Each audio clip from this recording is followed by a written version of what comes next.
I do get the sense that the president is coming to grips with the fact that he very well may lose. One of the things we know is that the president and the Republican Party are fighting in court very vigorously to make sure that any ballots that come in after Election Day are not counted.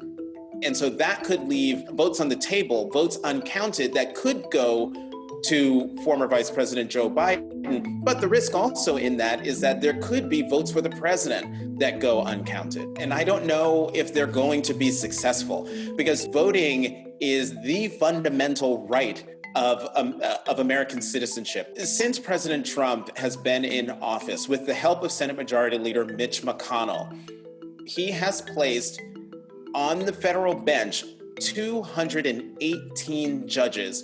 The judges who are being placed are diehard conservatives, and that's when we are going to see whether loyalty to the president trumps, no pun intended, loyalty and adherence and reverence to the Constitution. Also, once you get the confirmation of Judge Amy Coney Barrett and she becomes Justice Barrett, you then have 3 Supreme Court judges who were nominated by President Trump. If an election-related case pertaining to the 2020 election winds its way up to the Supreme Court, that the Supreme Court will rule in his favor, and thereby having him reelected to a second term in office. Let's talk about white suburban women supported him in 2016. Why do you think so many of them have changed their tune and don't feel comfortable voting for him again? The president is not terribly complicated when it comes to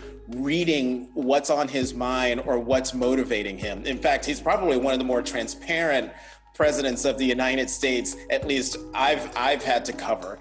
And so I pay a lot of attention to what he says, and the fact that he is spending a lot of time once on the campaign trail saying to suburban women, "Would you please like me? I've saved your damn neighborhoods." Suburban women, will you please like me? Remember?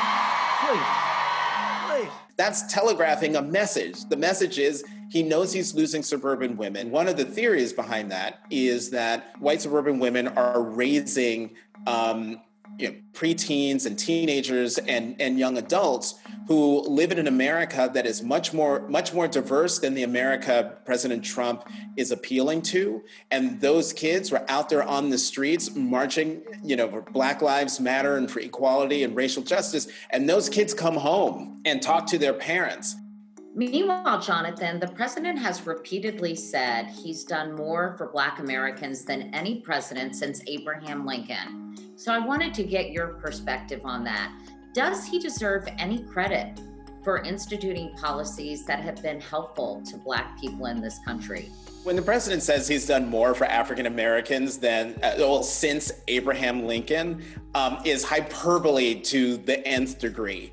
It's just not true. Now, I think the president says that because he signed into law the First Step Act that is meant to reduce mass incarceration that hits predominantly African Americans and Latinos. But that's just one policy. You cannot hang your entire, this is what I've done for Black people on that one policy. What did you think of the fact that he did not disavow QAnon and acted as if he didn't understand what this group stands for and the kind of rhetoric it perpetuates? I don't know much about the movement other than I understand they like me very much, which I appreciate. The fact that the president couldn't just unequivocally disavow QAnon and the crazy conspiracy theories that they spin out there is shameful. I think it boils down to the narcissism of the president.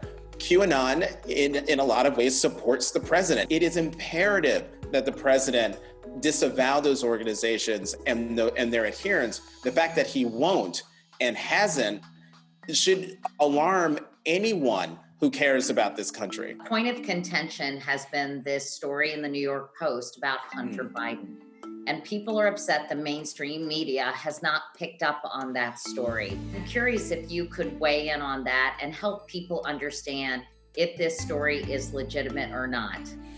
So the story about Hunter Biden that first appeared in the New York Post didn't get a lot of mainstream pickup just on the news that came out of that New York Post story, because the news in that New York Post story was disinformation. If it wasn't disinformation, had already been proven false. We're talking about emails from a laptop and a MacBook Pro, mind you, that lands at some sketchy computer repair shop whose owner then gives it to Rudy Giuliani. There's so many red flags about the Hunter Biden story as reported in the New York Post that makes it easy for the Biden campaign to come back and say unequivocally, this is crap. I do think that the Biden campaign has learned from Hillary Clinton's experience with the whole email controversy in 2016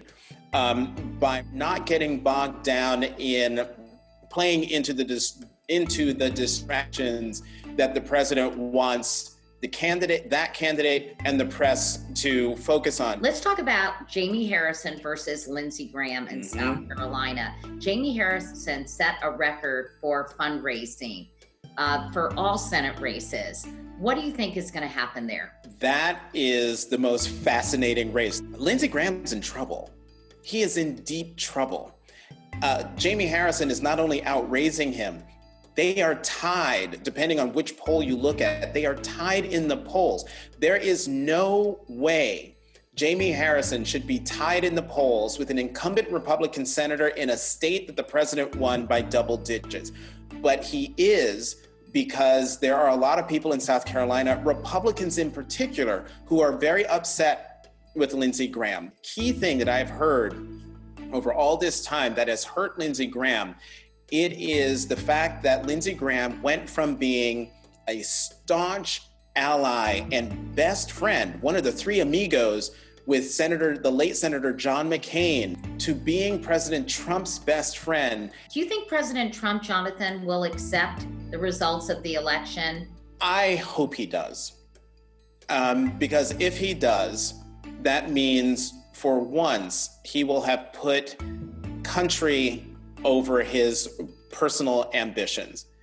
If he wins the election and he makes noises that he's not going to accept the election, that will throw us into the kind of chaos and constitutional crisis that the country's not ready for and that the world is dreading.